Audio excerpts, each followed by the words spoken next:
एक घटना और आपको इस कारण पे ध्यान देना होगा कि इसी बीच में 1918 में 1914 से 18 के बीच में प्रथम विश्व युद्ध क्या हो गया था, 18 में खत्म हो गया था। लेकिन इसी दौरान में 1919 में खिलाफत आंदोलन हुआ था। खिलाफत आंदोलन क्यों हुआ था? क्योंकि जो तुर्की का जो खलीफा पद था, जिसको कहा जाता है मुस्लिमों का धर्मगुरु, उस पद को समाप्त कर दिया गया था अंग्रेजों के द्वारा। हालांकि इस वजह से भारत के मुस्लिमों में आक्रोश था, गुस्सा था, और इसके खिलाफ में उन्होंने अंग्रेजों के खिलाफ में खिलाफत आंदोलन 1919 को निकाला। और आपको जानकर हैरानी होगी, जो खिलाफत आंदोलन जो निकली, उसकी अध्यक्षता जो था वो गांधी जी ही कर रहे थे। कौन कर रहे थे? गांधी जी। क्योंकि उस समय जो था फेमस चेहरा गांधी जी का ही था, और इन्हीं के कहने पर क्या था, अंग्रेजों के सेना में भारत के हिंदू मुस्लिम लोग शामिल हुए थे। एक प्रश्न यहाँ पर और बनता है कि गांधी जी को सार्जेंट की भी उपाधि से या सार्जेंट की भी उपाधि के नाम से जाना जाता है, ऐसा क्यों? क्योंकि उन्होंने भारत के लोगों को आग्रह किया था कि आप आइए और इनके सैनिक में शामिल होइए। यानी कि सार्जेंट का मतलब होता है सैनिक में शामिल करने वाला। प्यारे बच्चों, एक बात जानकर हैरानी होगी, इसी बीच में रॉलेट एक्ट आता है। अंग्रेजों के द्वारा क्या लाया जाता है? Rowlatt act. रॉलेट एक्ट जो था एक कानून था, वो रॉलेट एक्ट को दूसरे नाम से जाना जाता था। वो नाम क्या था? देखिएगा, आप इसको पहले ध्यान से सुनिएगा। वो जो रॉलेट एक्ट था, शुरुआती में अराजक और क्रांतिकारी अपराध अधिनियम के नाम से जाना जाता है, जो 1919 में सिडनी रॉकेट की अध्यक्षता में 18 मार्च 1919 को क्या किया गया था? पास कर दिया गया था। ध्यान से देखिएगा कि ये जो कानून जो पास हुआ था वो सिडनी रॉकेट की अध्यक्षता में पास हुआ था। इसीलिए जब भारत के लोगों ने इसका जोर तोड़ से विरोध किया, क्योंकि रॉलेट की अध्यक्षता में पास हुई थी, और इसीलिए इसको क्या कहा गया? Rowlatt act. प्यारे बच्चों, अगर आपको जानकर ये हैरानी होगी कि रॉलेट एक्ट जो कानून था, ये इसका भारत में पुरजोर विरोध होता है। आप जानेंगे कि ये रॉलेट एक्ट क्या होता है। तो रॉलेट एक्ट जो था, ये किसी को संदेह के आधार पर गिरफ्तार कर लेना था, और वो अपने बचाव के लिए ना ही वो वकील रख सकता था, ना ही वो अपील कर सकता था, ना ही वो दलील दे सकता था। तो बच्चे, आप सोचेंगे कि इतनी पावर पुलिस को थी क्या?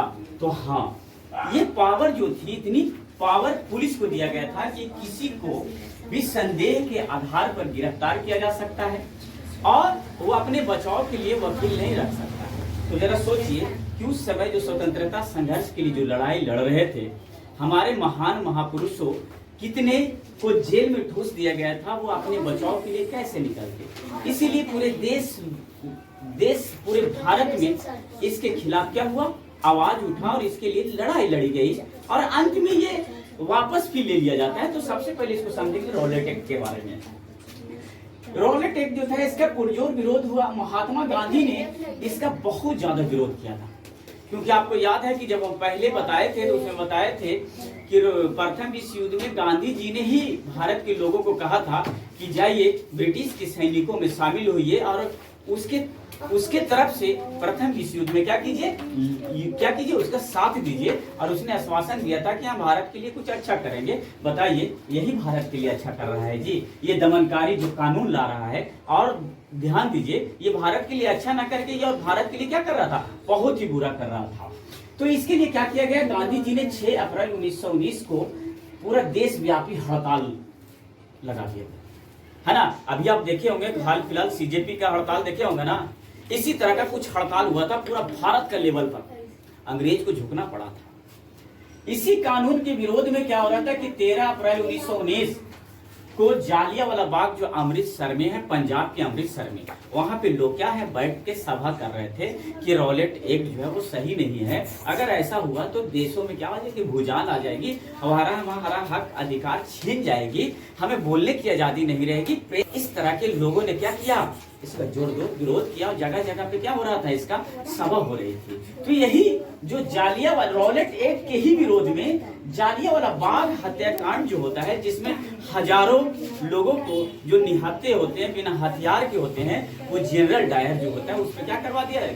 गोली चलवा देता है। और हमारे देशवासी जो निहत्थे होते हैं, बच्चों को भी नहीं छोड़ा जाता है, और कह सकते हैं कि रॉलेट एक्ट के ही विरोध में अमृतसर जो पंजाब में है वो जालियांवाला बाग में एक सभा हो रहा था और इसी दौरान 13 अप्रैल 1919 को जनरल ओडायर क्या थी, उस पर गोलियां चलवा दिया और इस तरह से उसका एक कारण बन जाता है। और फिर ये बाद में सरकार ये झुकती है, 1922 आते आते ये क्या करती है, इस रॉलेट एक्ट को क्या कर लेती है, वापस ले लेती है। प्यारे बच्चों, आपको ये भी जानकर हैरानी होगी कि इन्होंने मुस्लिमों के साथ भी वादा किया था कि हम जब प्रथम विश्व युद्ध जीत जाएंगे तो हम आपके साथ आपके देश के लिए अच्छा करेंगे। ये क्या किया था कि तुर्की का जो खलीफा था और जिसे कहा जाता है कि मुस्लिमों के जो धर्म गुरु, उसी का पद को समाप्त कर दिया था, जिससे भारत के मुसलमानों में भी क्या हुआ था, इसके प्रति विरोध हुआ था और इसके खिलाफ में एक आंदोलन किए थे और वो आंदोलन था खिलाफत आंदोलन, जो 1919 को ही चला था।